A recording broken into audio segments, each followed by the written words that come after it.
திருவள்ளுவரின் வழியில் வாழ்ந்து வாழ்வின் உன்னத நிலையினை அடைய திருக்குறளோடு நாம் என்னும் இந்த நிகழ்விலே இணைந்திருக்கின்ற உங்கள் அனைவருக்கும் முதற்கண் வணக்கம். குறள் எண் 397, அதிகாரம் கல்வி. திருச்செந்தூருக்கு அருகிலுள்ள சிறுவைகுண்டத்தில் பிறந்த ஒரு குழந்தை 5 வயது வரை பேசவில்லை.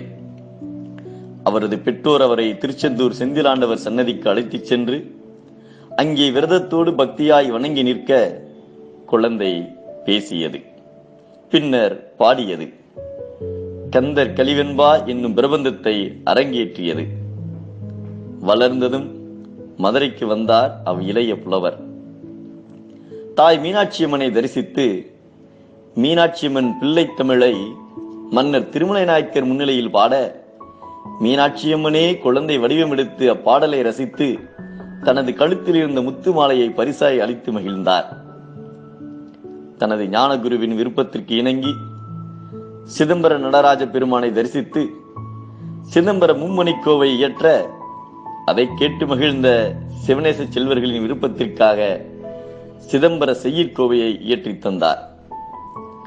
காசிக்கு செல்ல வேண்டும் என்ற விருப்பத்தில் வடநாடு செல்ல இறைவனின் அருளால் இந்துஸ்தானி மொழியினை கற்று முகலாய மன்னர் அவுரங்கசீப்பின் சகோதரர் தாராசிகோ அவையிலே சிங்கத்தின் மீதேறி சென்று தமிழ் புலமையையும் கவி புலமையையும் வெளிப்படுத்த காசியில் படம் கட்ட இடம் தந்தார் டில்லி பாதுஷா. தமிழகத்திலும் வடமண்ணிலும் தமது கல்வியால் அனைவரின் உள்ளங்களில் நின்றவர் மெய்வருத்தம் பாராது பசி நோக்காது என தொடங்கும் நீதிநெறி விளக்கம் தந்த நம் குமரகுருபரர் அவர்கள்.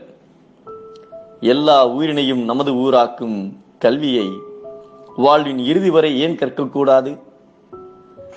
யாதானும் நாடாமால் ஊராமால் என்னொருவன் சாந்துணையும் கல்லாதவாறு என்று கேள்வி எழுப்புகிறார் நம் திருவள்ளுவர்.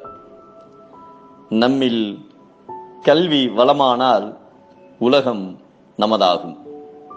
மீண்டும் அனைவருக்கும் நன்றி, வணக்கம்.